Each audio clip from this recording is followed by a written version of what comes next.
Et c'est cela que l'Esprit Saint fait avec nous. Il ouvre notre esprit. Il nous ouvre pour que l'on comprenne mieux, pour mieux comprendre les choses de Dieu, les choses humaines, les situations, toutes les choses. Le don de l'intelligence est important pour notre vie chrétienne. Demandons-le au Seigneur, qu'il nous donne à tous ce don pour comprendre comme lui-même comprend les événements qui se produisent et pour comprendre surtout la parole de Dieu dans l'Évangile. Che ci dia a tutti noi questo dono per capire come capisce lui le cose che accadono. Dans la catéchèse qu'il a prononcée durant l'audience générale Place Saint-Pierre en présence de plus de 80 000 fidèles venus du monde entier, le pape François a ainsi parlé du don de l'intelligence, poursuivant sa série de réflexions sur les 7 dons de l'Esprit Saint. Il ne s'agit pas, a-t-il expliqué, de l'intelligence humaine, mais d'une grâce que seul l'Esprit Saint peut inspirer et qui donne aux chrétiens la capacité d'aller au-delà de l'aspect extérieur de la réalité et de scruter les profondeurs de la pensée de Dieu et de son dessein de salut. Cela ne veut pas dire, a ajouté le pape, qu'un chrétien peut avoir une connaissance totale des desseins de Dieu, mais l'intelligence permet de lire à l'intérieur, et ce don nous fait comprendre les choses comme Dieu les comprend. Car on peut comprendre une situation avec l'intelligence humaine, avec prudence, mais comprendre une situation en profondeur de la même manière que Dieu la comprend. C'est l'effet de ce don. Il nous inclut dans le dessein qu'il a pour nous et il nous aide à comprendre le véritable sens de l'histoire. On peut lire l'Évangile et comprendre quelque chose, a conclu le pape, mais si nous lisons l'Évangile avec ce don de l'Esprit Saint, nous pouvons comprendre la profondeur des paroles de Dieu. Dans l'homélie de la messe de vendredi matin, le pape François a relié l'actualité dramatique au récit de la flagellation des apôtres devant le Sanhédrin à Jérusalem. Une scène évoquée dans le passage des Actes des Apôtres lu dans la liturgie de ce vendredi. La première icône, Jésus avec les gens, l'amour, le chemin qu'il nous a enseigné et que nous devons suivre. La seconde icône, l'hypocrisie de ces dirigeants religieux du peuple, qui ont emprisonné le peuple par tant de commandements, avec cette légalité froide et dure, et qui ont payé pour cacher la vérité.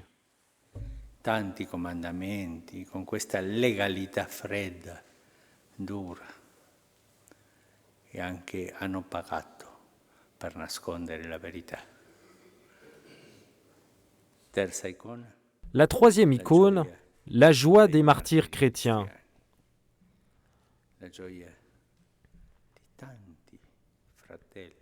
La joie de tant de nos frères et de nos sœurs qui ont ressenti cette joie, cette félicité d'avoir été jugés dignes de subir des outrages au nom de Jésus.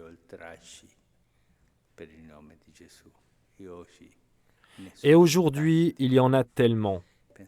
Pensez que dans certains pays, vous pouvez vous retrouver en prison par le simple fait que vous portez l'Évangile.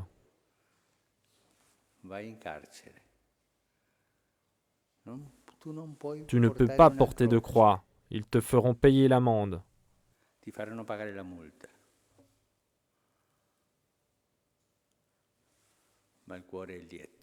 Mais le cœur est content. Les 3 icônes, regardons-les aujourd'hui. Cela fait partie de notre histoire du salut.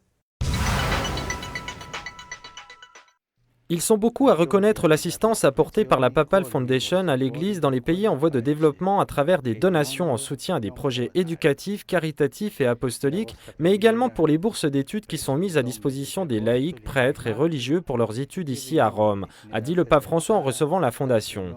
De cette manière, vous contribuez à assurer la formation d'une nouvelle génération de guides de la communauté, lesquels dans l'esprit et dans le cœur sont forgés par la vérité de l'Évangile, par la sagesse de la doctrine sociale catholique et par le profond sens de communion avec l'Église universelle dans son service à l'intérieur de la famille humaine. Le facteur économique ne doit pas prévaloir sur celui du sport, a rappelé le pape François en rencontrant les équipes de football italiennes de la Fiorentina et de Naples, finalistes de la Coupe de la Ligue, et les dirigeants de la Ligue de football italienne. Le pape a rappelé que quand il se rendait au stade enfant, il a vécu de bons moments en appréciant les spectacles de sport authentiques. Il a rappelé aux dirigeants et surtout aux joueurs la responsabilité qu'ils avaient de donner le bon exemple aux jeunes. Soyez au centre de l'attention, a dit le pape, et pensez toujours que votre comportement a une résonance, en bien ou en mal, soyez toujours des vrais sportifs. Le pape François a reçu ce vendredi le président de la République d'Angola, José Eduardo dos Santos.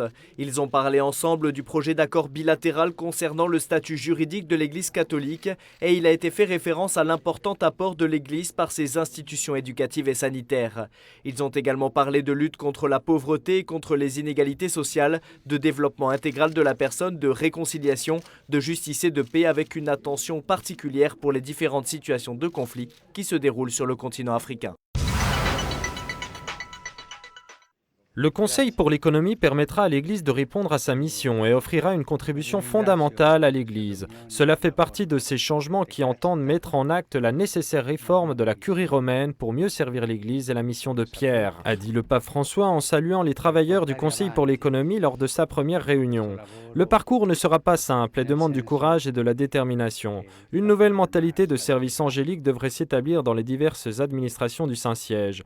Le pape a souligné que la composition du Conseil représente l'universalité de l'Église et des laïcs en font partie à plein titre.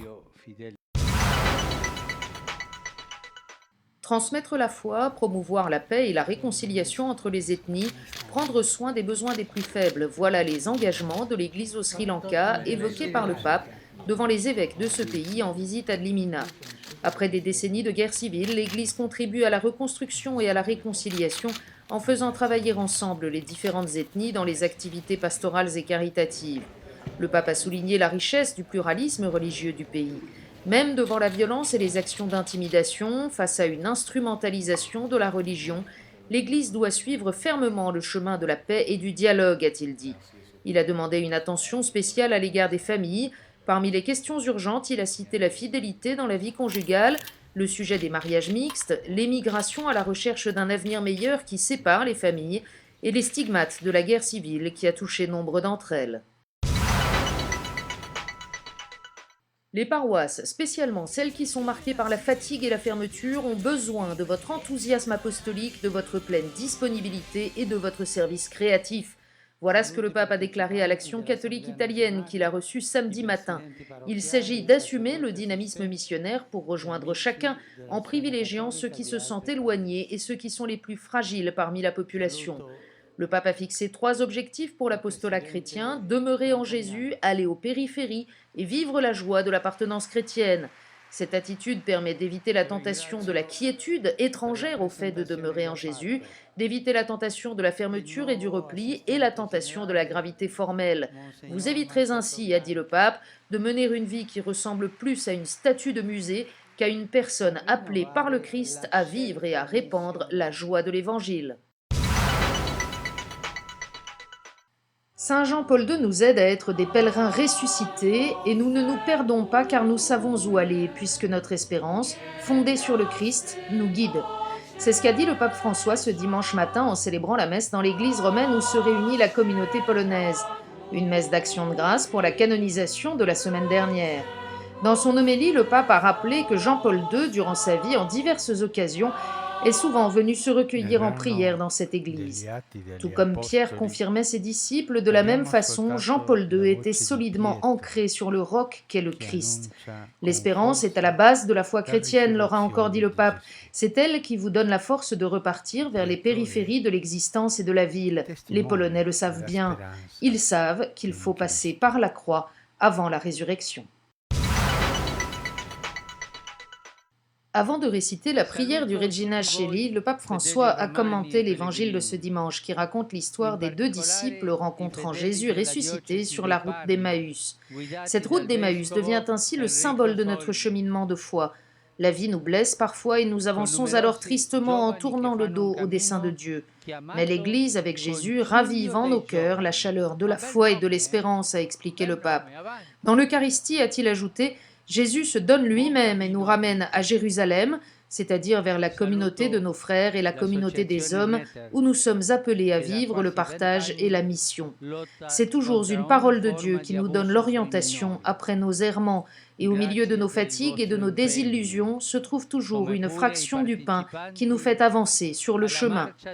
Après la prière du Regina Coeli, le pape a salué notamment l'association Meter qui se bat contre la maltraitance des enfants et la Marche pour la vie. Il a ensuite prié pour l'Ukraine afin que la paix soit rétablie et pour les victimes du glissement de terrain en Afghanistan. Enfin, le pape François a annoncé qu'il se rendra bientôt en visite à la polyclinique Gemelli et à la faculté de médecine de l'Université catholique de Rome. Ces dirigeants voulaient se faire voir. Cela leur plaisait.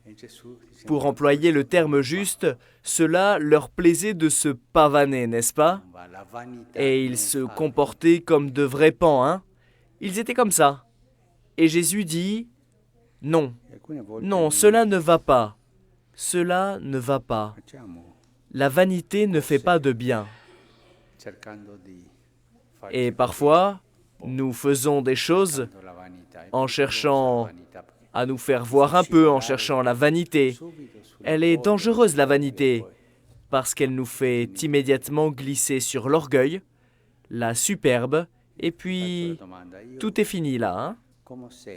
Et je me pose la question, moi, comment est-ce que je suis Jésus? Les choses bonnes que je fais, je les fais cacher ou cela me plaît-il de me faire voir? Et cela, il le dit aux dirigeants, non? A noi, i pastori, no?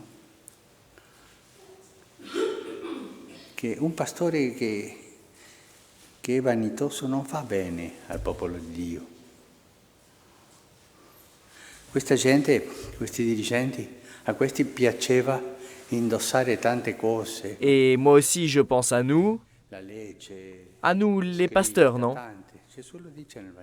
Qu'un pasteur qui est vaniteux ne fait pas de bien au peuple de Dieu. Ces gens, ces dirigeants, à eux, cela leur plaisait d'endosser toutes ces choses, non? La loi écrite, tout cela. Jésus le dit dans l'Évangile. Et moi, quand je vois un pasteur, un prêtre, un évêque, qui marche dans la rue vêtu de manière majestueuse, comme s'il se trouvait à une réception mondaine, mais que pensent les gens de cela? Il ne suit pas Jésus, ce pasteur. Quel qu'il soit, prêtre, évêque, il ne suit pas Jésus. Mais il le suit un peu après, mais la vanité lui plaît. C'est une des choses que Jésus reproche.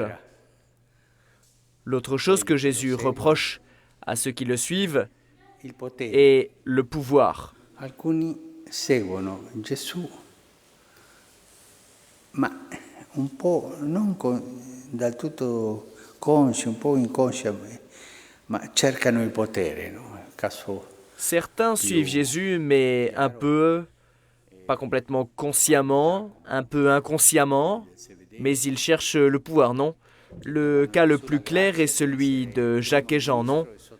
Les fils de Zébédée qui demandaient à Jésus la grâce d'être Premier ministre et vice-premier ministre quand le règne de Dieu serait arrivé, non? Et dans l'Église, il y a ceux qui veulent grimper les échelons du pouvoir. Hein?